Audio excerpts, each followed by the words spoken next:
Welcome to Books on Air, the podcast that tells the story behind the book. It includes insights from authors about how they compose their work, what inspires them, and what they hope you'll take away from their book. Here's your host for this episode of Books on Air, Suzanne Harris. Welcome to the Books on Air podcast. I'm Sloan Fremont, filling in for Suzanne Harris. This is a podcast where listeners get the secret story behind every book. Joining me today is Peter Childs, author of the book, The Choice. This is not an ordinary book, and these are not ordinary times. If we are to avoid what the UN has called a global catastrophe, we need to awaken to the truth about where we stand, why, and what to do about it. Peter, welcome to the Books on Air podcast. Well, thank you, Sloan. It's great to meet you. Yeah, great to meet you as well. So let's start out by telling the audience just a little bit about yourself and what led you to write your book, The Choice. Well, yes, that is not another 20-minute task. I have ancestors on the Mayflower. You won't find anyone more American than me. I had an ancestor hung as a witch in Salem. I had another hung on Boston Common for preaching Quakerism. But my all-time favorite is Roger Williams, who started Rhode Island. And he believed, he was kicked out of Massachusetts Bay Colony because he said, you got a stone cold thing going here. You are not separating church and state. You're burning a hole in someone's tongue if they don't toe the religious party line. I'll have none of it. Well, to shorten the story, they kicked him out and in a blizzard that might have killed him, except that he had been cool with the Indians. They took him in. He went off and started his own colony in a place he called Providence, which became Rhode Island. And Roger Williams believed, as I do, you're talking to him now, the United States, this new nation that was beginning with these unimaginable resources, which of course we'd stolen, but he knew all of that. He related to the Indians as best as possible under the circumstances. And but he believed that this nation should really set an example for the human race as to what we're really here for. A truly spiritual example about what life is about. And with these tremendous resources, the wonders we could have accomplished. Well, I'll stop that one right there and you can take it where you want. Well, that's a lot. It sounds like you came from a line of family that was very passionate about what they believed in, and you carried that into today. And so let's get to how that relates to your book, The Choice. Tell us a little bit about it and what got you interested in the topic of climate change. Well, boy, sure, not just climate change. Well, I remember being born, Sloan. Now that sounds weird, but Google it. I'm not alone. And it wasn't a specific memory, like a specific thing with specific people and incidents. It was a feeling. I was appalled. I thought, my God, what have I gotten into here? Things are wrong here. And I knew instinctively nothing should ever be wrong. That's what the word means. Right. And so, and here we got wrong, not just now and then and here and there, but all the time, everywhere. Now, of course, we don't only have wrong or we couldn't survive. But the good stuff, and we'll get into that, because that's the whole name of the game. But that's not the problem. The problem is we only ever had one problem, that we have any. We aren't supposed to have problems. Yeah. And this is what the whole Bible story tells us. But the Bible is the history of the whole deal. Once you scrape the stuff off the top and get down to the gold. And it's the whole story of the fall of man, the Garden of Eden, the prodigal son that left home. And by the way, goes back, because our destiny is to go back to a state of perfect life that was symbolized by the Garden of Eden. There are no words to describe how wonderful what is really going to happen is. But we're going through a bad patch now because we disobeyed the instructions that we were given. The instructions we were given when we were put into space and time. See, God wanted things to happen. You got to have space for thingness. You got to have time for happening. Well, how do you do? Here we are in space and time. And things are happening. But we were put in here with one instruction: do whatever you like. Even if you think you're just lumps of primordial mud, you can drive a car on the moon. You have no idea how wonderful you are. But there's one rule, just one, and it's absolutely inviolable, 100%. Everything you do must be good. If you do anything, no matter how small. I believe they use the terms a jot and a tittle in there somewhere. And I don't know how big a jot or a tittle is, but it's real small. And if you do anything that is not good, right, according to God's will, all words for the same thing, you prick the balloon of perfect life that was symbolized by the Garden of Eden. Mm-hmm. And you then are living with wrong as well as right, which means you have pain now. Thank God, because God built in pain as the no sign. Yeah. Mm-hmm. And you don't turn away from pain, you turn toward it because it's going to tell you what its cause is. You fix whatever is wrong, no more pain. Well, let's not mess around here. Let's fix it all and have no more pain, because that's our destiny. And that's what we were told. And that really is what this book is about. So you see, yeah, climate change, that's just part of it. One element of it. Yeah. So this perfect life and this, there's so many things that come to mind with what you've talked about with pain and doing good, right? And the definition of that, right, might change for some people, and it might,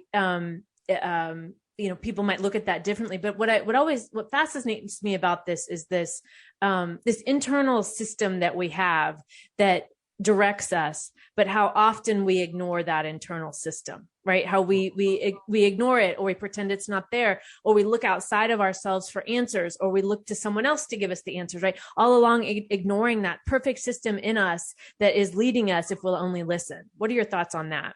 Oh, amen. Absolutely. I mean, we do ignore things. We each live in our own the bubble of our individual perceptions. Right. And we don't see what's outside it. Like what the UN has been trying to tell us for a long time about what's really coming down on climate change. And someone asked Greta Thunberg not long ago what she thought of the idea that what's coming is so huge. People are mostly aware of it now. How could they not be? But they turn aside because it's too big and too scary. She said, no, I don't believe that at all. She said in her travels now, she said, I don't believe very many people have a clue as to what's going on outside their personal bubble. If they did, climate change would have been front page headline all day, every day for about 50 years. And instead... Yeah. And you bring up it's like there's this bombardment of things that are not good, right? That we get all day, every day. And it becomes hard to keep up with. It becomes very draining energetically. It becomes all of these things, right? So how do you suggest people, the listeners, handle that to get back to that perfect, that state of living in a way that we're meant to as good? How do we deal with that when there's so much that bombards us that is not good? Yeah, it's such an onslaught. It's how on earth, a good question. How do you deal with it? Yeah. Well, first off, we don't get back to the perfect. If we're going to get back to this Garden of Eden, that was way back. Right. We got a ways to go now. We're not going to just flip the switch and get back to that. So the question is, how do we most efficiently move in that direction now? Yes. And a very important part of that is finding a way to deal emotionally with this onslaught of bad stuff. And it is an onslaught, and every way you throw a stone in any direction now. Climate change is just one thing. It's absolutely biblical, and the biblical tells the whole story, and it predicts it. It says, if you don't wake up and fly, you said we did it once before with the flood. And it's fascinating that all over the world, there are legends of the flood, and they all boil down to what we're doing now. They say, look, you developed so much power that you weren't using for good, and that has consequences. And it doesn't take an Einstein to see that if you keep doing bad things with increasing power, sooner or later something hits the fan in a very big way. Yeah. That's what's happening now.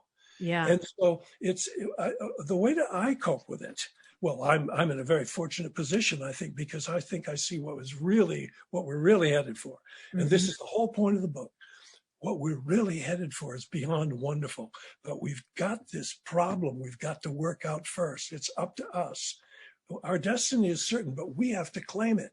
We have to see what it is. We have to say, wait a minute. And if we turn, what we need to do now is turn our compass towards good and right. And there's a huge and important question there, Sloan, that I can't give you a solid answer for. And it's at the root of everything. How do you tell the truth? How do you see whether Biden or Trump actually won the election? What is the reality? Because we create these false realities that are just as real to us as the real one is to the people that see that. Now, how do you work that one out? How do you see truth? And the best answer I can give, I go into all of this in the book, of course, but the most important thing is to want to know the truth. To genuinely want to know the truth. Then doors open that couldn't have opened when we were turned away from them instead of toward them. And this is a vitally important point because look, we're so close to the cliff now. 3 years left. My God, man, what? There are no words to exaggerate this. Right. Well, how do you, if we're 10 feet, 3 feet now from the cliff with our pedals still barely off the metal in high gear. Well, by any normal standard, we're going over. But I don't go by normal standards. I figure somebody always wins the lottery. And for that person, the odds were 100%. And that's where I want to be positioned. So how do we position ourselves there? Well, you want to know the truth. And then doors open that couldn't have opened. And it's going to take miracles to keep us from going over this cliff. A miracle isn't something that couldn't happen. It's something that did happen that we didn't understand till later. So forget about that's impossible. If we turn towards truth, things will happen that would not have happened otherwise. And I say in the whole book is my statement that we can still get out of this. We can still turn away from this toward what? Oh man, if we do it right. Well, and and as you were talking, and I love that statement of wanting to know the truth, right? Turning towards the truth, because that's something I've struggled with even myself is, but when I got really clear about what do I really want to know the truth about, when I really get clear about that and actually want to know, then the answers find me, right? It's not so elusive out here and I'm not confusing myself with all these different things going on. But you mentioned about power and using power in the wrong way. And it also reminded me of our own personal power that we sometimes forget about as well, right? And when we think about this topic, this big topic of of what is going on in the world and what can we do about it? I'll just sum it up as that, because there's so many elements and pieces to this, but we forget, I think, our personal power that we have in this, that we do have the ability to, as you were saying, change things. Miracles happen, right? There's different ways that things can happen, but we have to remember, and I think personally, we have to stand in our personal power. What are your thoughts on that? A vital point, because the sky does come all the way down to the ground, and we are here on the ground, and we have very practical and real questions. What on earth can we do? Well, lots of people are working on wonderful things, but the best thing I can think of in that sense is to just realize what our real goal is. Because look, a lot of wonderful people are working on good things, but from this point of view, I in no way wish to disparage any of these good things. I wish to encourage them all. But what they boil down to from this particular point of view is Band-Aids on sores that are on the body public and in our own psyche. But they're Band-Aids. And if we don't even know about the disease, which is wrongness, the acceptance of wrongness. You tell me any problem, any time in history, now, in the future, anything you can imagine. If it's a problem, what defines it as a problem? Something is wrong. Yes. So the problem is wrongness. And any given problem is just an example of the real problem, the disease that causes all the other sores. And we don't see that. So all these good people are putting these good Band-Aids on these awful sores. And I mean on the body public and within our own psyches.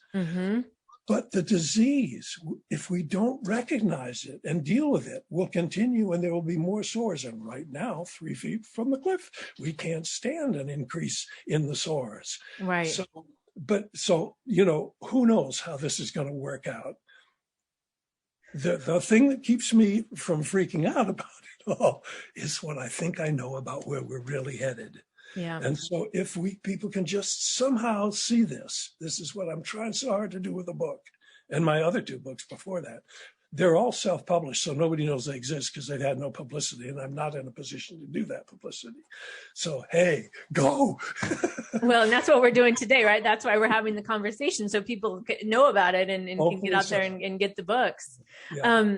And so as I'm listening to you talk in this this perspective of how we've grown up in a world of wrongness, not understanding, most of us, I don't think, I mean, until, I heard you put it this way, that being the root cause, let's say, of a lot of the pains, all of these different things. All of it. And then, as you mentioned, we have people doing great things, but are essentially putting the Band-Aid over the true problem. And how do people, and I think as individual, and that's why I brought up the personal power thing, because it can seem very daunting. It can seem very overwhelming to, quote, fix the world, right? Because we can't fix the world. What we can do is start with ourselves. We start with ourselves. We can fix that because we have that span of control of ourselves. So what would you say for the listeners? What are a couple of things that people could do to start to move in this direction of, taking their personal power back and moving away from what's so conditioned in wrongness and moving towards the good? What is some advice you would offer the listeners? Well, one of the things that I think is very important is, Gulliver's Travels. Mm-hmm. Remember the story? Well, the Lilliputians, when they got together, tied Gulliver up. Now, he was a good guy, but you see, if we all were to get together in ways that we are now so separated. Yeah. But if we were to get together, we could deal with the big problems. We could deal with those of us who are behaving badly. I don't say bad guys, because every one of us is a child of God. We're just misled. The mystics have well said, for time out of mind, the only sin is ignorance. Mm-hmm. And sin doesn't mean, oh, yucky you, God will punish you. God doesn't punish anyone ever. God is love. Right. The punishment is the pain that comes from wrongdoing. And the pain, you said something earlier that I wanted to talk briefly about. People feel pain differently, you were saying, in different ways, and that's certainly true. But that's the real important point, is that pain is God's no sign. Yeah. Whatever way you're feeling it, something's wrong. And the pain is the signal of wrongness, because it feels bad because it is bad. Right. It's just that simple. And no matter what variety of pain it may be, something's wrong. Right. And it's to be paid attention to and not ignored, right? Which is often what happens. That's it, Sloan. Don't turn away from the pain. Pay attention to the pain, because it's trying to tell you that something's wrong, and it'll show you what's wrong if you allow it to do so. So that's vitally important. Don't turn away from the pain. Well, now so much is so wrong that how can you avoid being just blown out by the pain? Right. Good question, man. For me, as I said, it's because I think I know what's really happening here. And the ultimate outcome is certain, and I prove it in the book, by the way. Now, you have to accept certain premises in order to see that I proved it. But basically what it boils down to is that God is perfect. God's plan is perfect. It was perfect until we blew it by disobeying the basic instruction. And but the plan is still perfect. And if we blow it here, we can mess with that plan. We can go against that plan in the reality that we perceive ourselves to exist in. But for us, that's temporary. This is so important. The whole thing, like the problem is temporary. If it was not, that would mean that we would thwart God's plan, not just mess with it, thwart it. Now, for any creature to thwart God's plan, it would have to have more power than God. And God is all power. Therefore, by the simple law of conservation of energy, our destiny is absolutely certain. God's plan cannot be thwarted.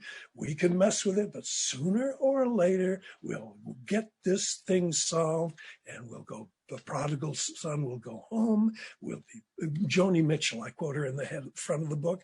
We're stardust. We are golden, and we've got to get ourselves back to the garden, and we will. And that's my story, and I'm sticking to it. Well, I love it. And I love your passion and enthusiasm about it too, because it's very, very deep, it can be heavy if you allow it to be heavy, but I think we're offering a perspective today that's showing the other side of that, where it doesn't have to be doom and gloom, right? There is other alternatives. There is, and I think, again, I want to hit that home, what you had talked about, when you mentioned power and having the personal power that we all have to be able to, find our truth, find the truth when we're ready for it, right? We can ask to be shown the truth, and we will be shown the truth, and this personal power and the ability to remember that,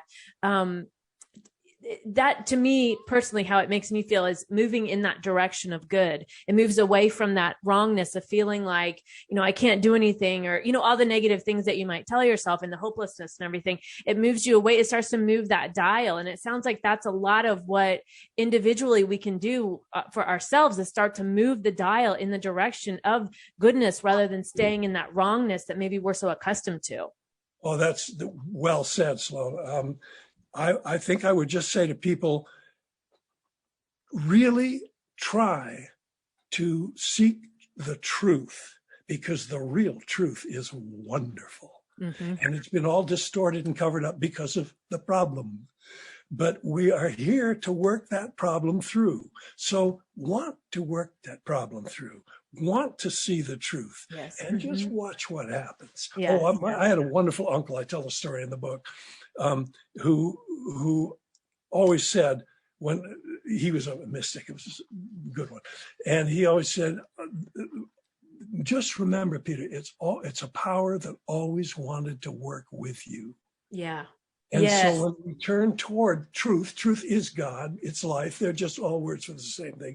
When we turn toward it instead of away from it, we open ourselves up to things that always wanted to work with us. Yeah. So want to know the truth and watch what happens. And I really love that, because I think most of people listening can recognize or have experienced feeling like the world, universe, God, whatever you want to say, is working against you. And there's a lot of feeling like you're swimming upstream when that happens. And it's when we let go. And we let go, and the letting go, like I had an experience recently where I was trying to push something and it wasn't going the way I wanted. And I actually had a feeling of letting go, where I felt that letting go, like in my bones, like I could feel it. And instantly when that happened, complete energetic change within myself. And I watched day after day after day that the situation that I was, struggling with before started unfolding in ways that I never could have planned or tried to force or coerce. Yes. It was a completely different experience. There's an ancient mystical saying that's been around a long, long time: let go and let God. Yeah. Yep. And that's exactly what you're describing. And in the book, I tell a story. Boy, did I have an experience in that part. I had to deal with a madman. I didn't want him. And I climbed up the stairs in my apartment. And by the time I got to the doorman, I had nothing left. I had nothing. So I made a deal, kind of like what you're describing, but under extreme duress. Yes. And I just made a deal with God. I said, God, I have nothing left. I have nothing that I can see in myself to deal with this situation. I don't want to do it, but I will hurl my body through that door, and the rest is up to you. Yeah. You'll relate to this after what you just told me.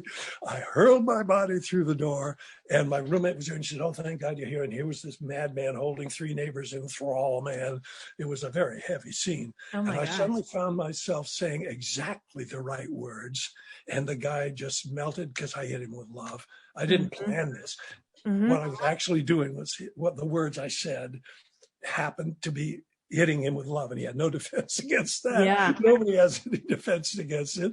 I was no expert. It just happened. But see, just what you just described. Yeah. Turn in that direction, things happen. Remember what Jesus said, of myself I can do nothing. The Father within doeth the work. We're talking mechanics here. Yeah. Spiritual mechanics. Yeah. And that letting go allows for that flow, that energetic flow. Yes. through you. I guess that's how I describe How it. does it happen when you're all uptight and Exactly. scared and clinging? Right, tensed up Scared? and, yeah, totally agree. But Totally that's agree. hard. That's hard, man. Fear is real and it can kill you. Fear is powerful. It can stop your heart. Yeah. And so, but practice. Let's go, man. Boy, it's a good time to get started on this stuff. Yeah. Well, and, kind of like we talked about at the beginning, when there's this, I feel like, and again, I can only speak from my experience, but when in the letting go and there's a decision that happens when you've lived in fear or in wrongness, or you've lived in a state of constant feeling like you're on edge or on guard. And there becomes, at least this is how it was for me. There came a point where I couldn't do it anymore. I could not live that way. If this is what it requires me to live on earth and to be in this state 24/7, I can no longer do it. And there was in that decision, when I decided I was no longer going to do that, I was going to decide to believe, decide to trust, decide to do things differently. And sometimes it took me, I had to keep reminding myself. Sometimes I would only, like, the fear was so strong, I could only let myself go for, 5 minutes at a time, because the fear was. Let me interrupt you just for a sec there, because you really touched on something. When you made that decision to decide, you use a wonderful term, decided to believe. Mm-hmm. Well, when you made that decision, that did not mean that you weren't ready to change whatever your opinions or visions or things were. That's not what it meant. When you decide, because see, so often we decide to believe things that we then cling to and defend against reality. Yeah. That is not what you were doing. It's a vital point. You're right. You're exactly right. And what for me, the decision was, that was the letting go of that control and that feeling like, because I could not do it any longer. And I had had enough of that. And I decided I wanted something different for myself. I loved myself enough to do something different. And, we could talk for hours about that, but that decision is important. That's beautifully put. And, that takes me back to the thing that always kind of troubled me, that you hear every now and then, you have to be broken before you can be free. Yeah. No, wait a minute, man, because I don't believe that theoretically, right here, right now, we could become perfect. So don't tell me you have to be broken. Right. But as a matter of practical reality, so often it seems we have to bang up against the wall until we bust our head enough so we do what you did and give up. So that is part of the reality. But I must insist that it doesn't, God doesn't insist that you suffer. It's us that makes ourselves suffer. Yes. And when you suffer enough, look at the world. Yeah. If you were a Martian, look at those people, look at those humans now and what they're suffering, what they're going through. Wouldn't you think they would do what you just described by now? I mean, when I look at people in my own life and I'm like, why? And I even had this conversation with my friends. Why are you doing this to yourself? Why are you continuing to do? But when you're in it, we can't see it as easily. But there does come that point where you get to choose, and maybe that's for somebody today listening. You get to choose. You get to do something different today. It doesn't have to be the same. Living in the fear and the anxiety and that most of us know so well. I mean, we all have a choice. And I hope this conversation today has inspired the listeners to start thinking differently, to get your book and to start realizing, we can do things differently and we don't have to continue on the path that we're on. Yeah. And again, I have to emphasize, this is not about me. Mm-hmm. I don't care about money. I had signed enough autographs as a musician, so I'll only do one for you if you'll do one for me now, because I don't like being put on a pedestal. But so this is about getting the truth out there. And of course, this is just Peter Charles's opinion, but I think it happens to be true. Well, that, of course, is up to each of us for ourselves. And back we go to what we've been saying all along here. How does each of us do this? Mm-hmm. And I think the various things we've been discussing provide a pretty good template. Yeah, I agree. I agree. Well, my guest this week has been Peter Childs, author of the book, The Choice. And Peter, we could talk for hours about this. Obviously, we were really on a roll there, but I want to thank you for joining us this week. And before we close out, what do you want the readers to take away after reading your book? Hope and intent. Mm-hmm. Hope because it looks so hopeless now. It is not. Yeah. And intent to do the right thing, which is the only way out. Yeah. And if we all do it, we're not going over the cliff. I still say we can escape it. Even if we do, if we need another planet, we'll get it. We got this one, I mean, but as a dear friend once said, that wouldn't be poetic. Oh boy, this has been an amazing interview, Peter. Thank you again for joining us. I really, really loved this conversation. Well, thank you so much, Sloan, for being so open to it and participating to make it hopefully so clear. Yes. You can find more about the book, The Choice, on Amazon, and I'll link to the book in the show notes, so be sure to check that out. You've been listening to the Books on Air podcast, brought to you on webtalkradio.net. You can also hear this podcast on Spotify, iHeartRadio, Stitcher, and Apple Podcasts. I'm Sloan Fremont, and I hope you'll join us for the next Books on Air podcast. Remember, you never know who's going to be here, and you never know what we're going to talk about. Thank you so much for listening.